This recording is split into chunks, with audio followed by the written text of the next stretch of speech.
So I've just gotten home from work and I've picked up my new Mac on the way. I'm really excited to just have my own desktop computer on my new desk. Let's open this together.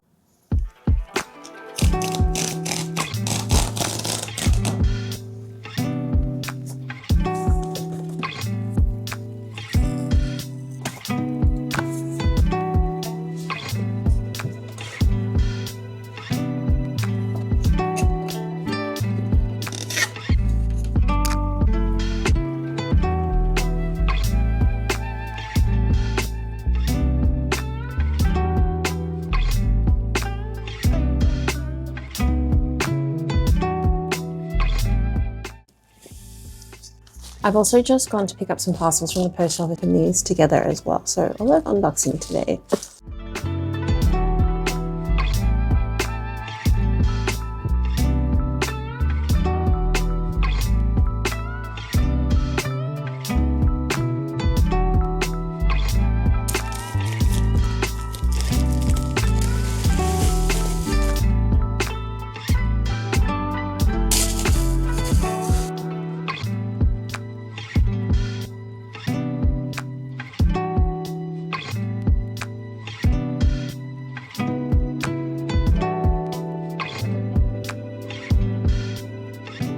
So my Mac's all set up now, but I just wanted to give you some desk updates also. So if you watched my last video where I was unpacking the desk and setting it up, you would have seen how it looked then, and it's changed a little now. So with this desk, it has like the iron frame on the side. I was kind of thinking of how I could cover it up in a way that's me, and I decided to buy just some lace curtains. So I've put those on the side, and I also got some LED lights. So I'm going to close up my curtains now. I'm going to show you what that looks like.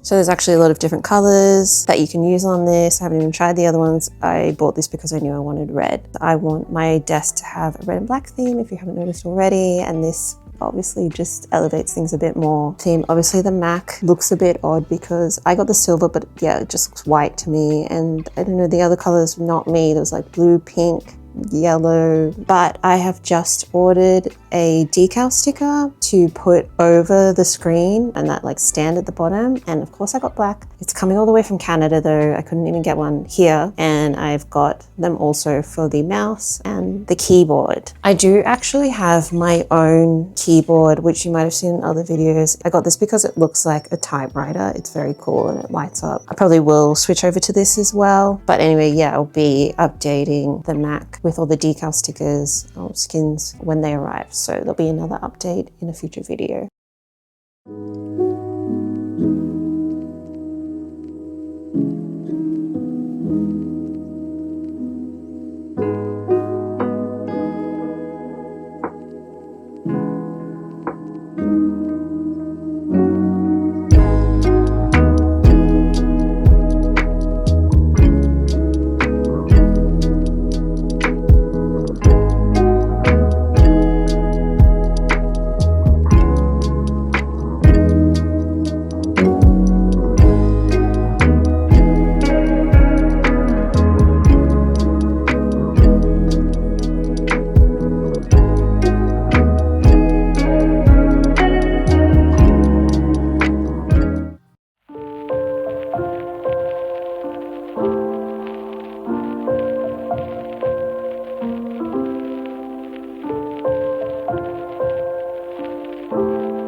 So I'm going to get into books that I have read recently in just a minute. But first of all, I wanted to just go through a few items that I bought yesterday at the convention.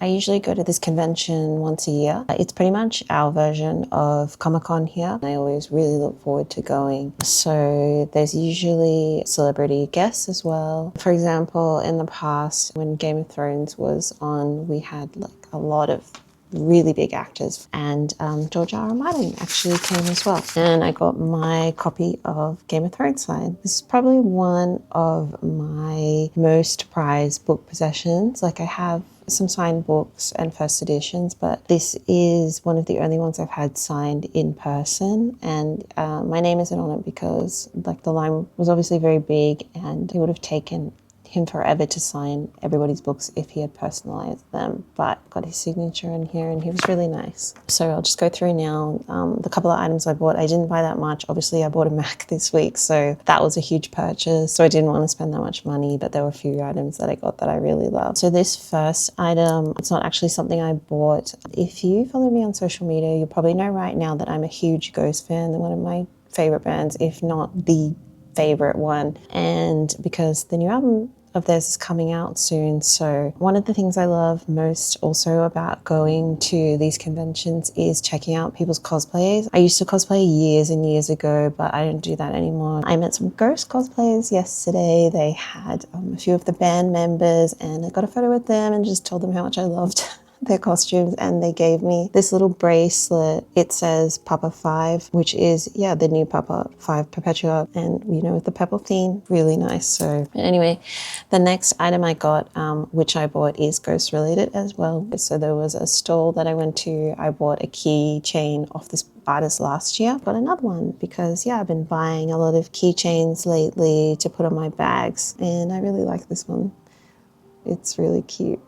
This is the name of the artist if you are interested in getting some ghost merch also. Next item I got was also a keychain. As soon as I saw this, I knew I had to have it, obviously, because it's Louis and Lestat, who I love so much. And this is just a beautiful illustration of them, the little detail with the fangs. And this is the artist that I bought this from. The last item I got was a print. I was looking for a print of this particular character, who is from Jujutsu Kaisen, which I just completely devoured that series last weekend. But I did want a print, and I wanted one that would kind of like suit my room a bit because, yeah, all of my artwork that I have around is kind of classical stuff. So this is not super classical, but I think the color scheme is a little more me. So this is a beautiful print of my favorite character, Gojo. As soon as I saw this print, and I've shown this artist in the video, I just knew I had to buy it. I'm not really sure where I'm going to put this one because, yeah, it is a little different from all of the other artwork I have in my room, but I'll probably put it in like a separate area. But anyway, I really love this, and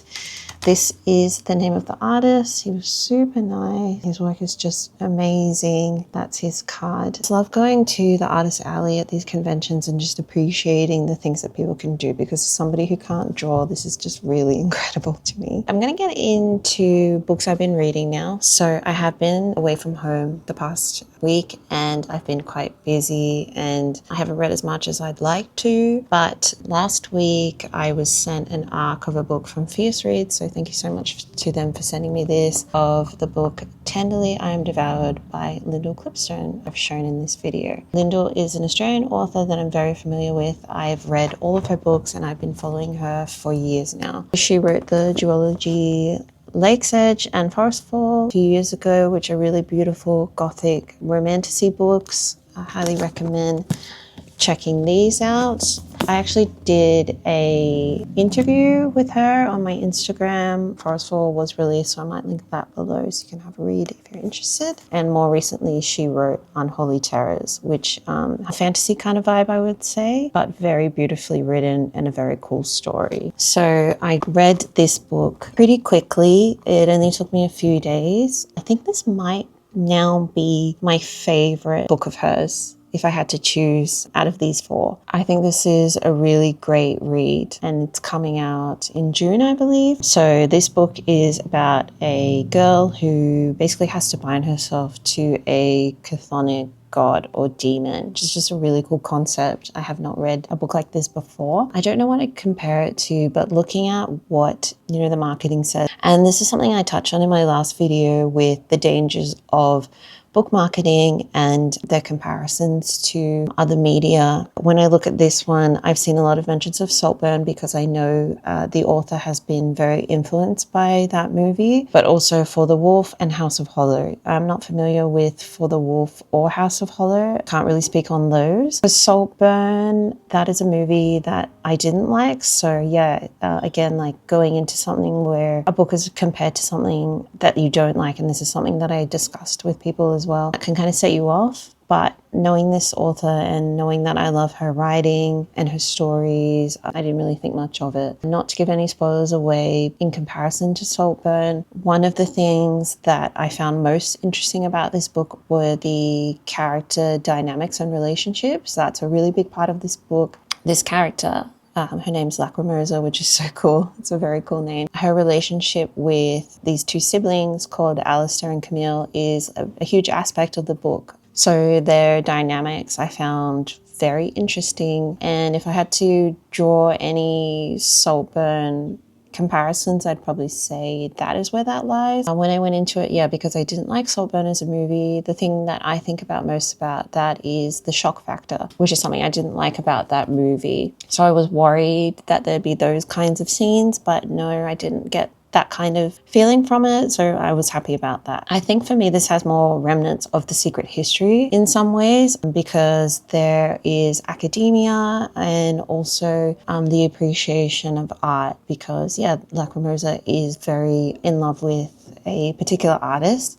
I think there's also a sense of nostalgia as well, which is something I love about The Secret History. I really like books where the time period is kind of ambiguous, which doesn't happen in The Secret History, but for me that was something in this, because I, no surprise, like books that are set in earlier time periods, and I don't really enjoy reading books that are set in the present. So these kind of books will have, a lack of technology, clothing that seems a bit older, maybe just the way that they speak, etc. So that was something I really liked about this book. And I actually have not looked into whether there is a specific timeline for this book, but I would be interested to know. But overall, I gave this book a 4. I think it's really great. Highly recommend checking this one out later in June when it's released. So thank you so much again to Fierce Reads for sending me this digital arc, and also to Lyndall for writing another amazing book. Touching on Junji Ito again, I obviously started reading Uzumaki this week. I'm not that far in, 7 chapters in. Not to sound totally dramatic when I say this, but reading this book has made me feel physically ill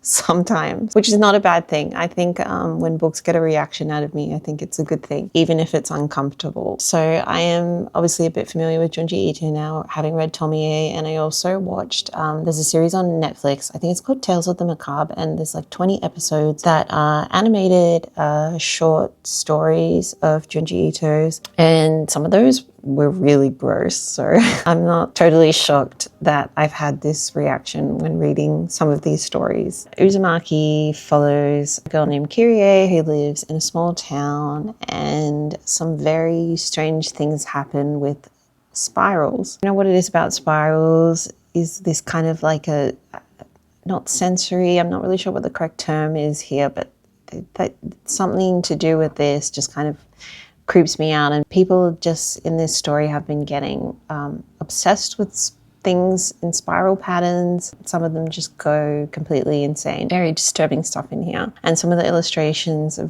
very visceral and gory and just disgusting. Not a light read, but very interesting. And the way that Junji Ito comes up with these things is just incredible, and his illustrations are beautiful. I'm really loving it, and I'm looking forward to seeing what happens to this town. So in my next video, I will give my full review. So after the convention yesterday, because it was such a sensory and social overload for me, I really just wanted to come home and just be cozy and have some tea and have a lot of quiet time, because I'm very much an introvert in that sense. Just wanted to read something short, and I really wanted to finish finish this book before this video, but I didn't get there. I've had this book for a while sitting on my shelf, and I was just thinking about it randomly, so I decided to pick it up. It's The Invisible Man by H.G. Wells. Very well-known story, which has been made into multiple movies, and obviously this writer is very well known in sci-fi, which is not a favorite genre for me, but I was really intrigued by the story because I've never seen any of the movies. I do know a little bit about the character because this is so famous. The author has also written The Time Machine. I've seen that movie, and also War of the Worlds. I have not seen or read War of the Worlds, but I do know there's something to do with extraterrestrials, which I feel like I'd be into because, yeah, I'm really interested in that kind of stuff. So I would like to check that out eventually. This story, though, is obviously about an invisible man. So a scientist who uncovers the secret to invisibility, but then has a bit of a spiral. It's really amusing how people react to him in this small town that he's gone to. So I'm nearly finished this, and I will give my review of it in the next video because I'm really enjoying it, and I want to watch some of the movies, especially the classic ones, soon. But going on to what else I'll be reading next. As it's nearly April, we just voted on what we're going to read in my Patreon book club in the coming month, and we have decided to read Hungerstone by Kat Dunn. If you're into vampire literature, you've probably already heard of this one. This is a Carmilla retelling, which is being talked about a lot at the moment because it's just come out pretty recently. As I've mentioned before in videos, I am very skeptical about retellings, especially when it's from authors that I don't know super well. So I will lower my expectations a little going into this, and I'm going in completely blind. I do hope it will be good, and it will be nice to read it together. So if you want to join us, a link in the description below. But speaking of Carmilla retellings that I do like, An Education in Malice by St. Gibson is one that I read, came out a few years ago. I think this is great. Very interesting, dark academia, vampire take on Carmilla. Really love this author though. So I kind of knew going into it that I would be into this book because she wrote A Diary of Blood, of course, which is about Dracula's brides. I really love that book and I love her writing. So yeah, if you also like Carmilla, I recommend this one. If you've read it, let me know what you think also, or if you plan to read Hungerstone. But that pretty much sums up my book chat for this video. In my last video, I did mention that there are some books that I like to read once a year. However, I'm not going to go into it in this one because those are obviously books that I'm very passionate about. So I'm going to do a separate video where I talk about those, what they are, and why I love them so much. So I will hopefully share that soon. But thank you so much for watching this. Hope you enjoyed it. And of course, always a huge thank you to my Patreon members for supporting me, reading with me every month. I'll see you in the next video. Bye.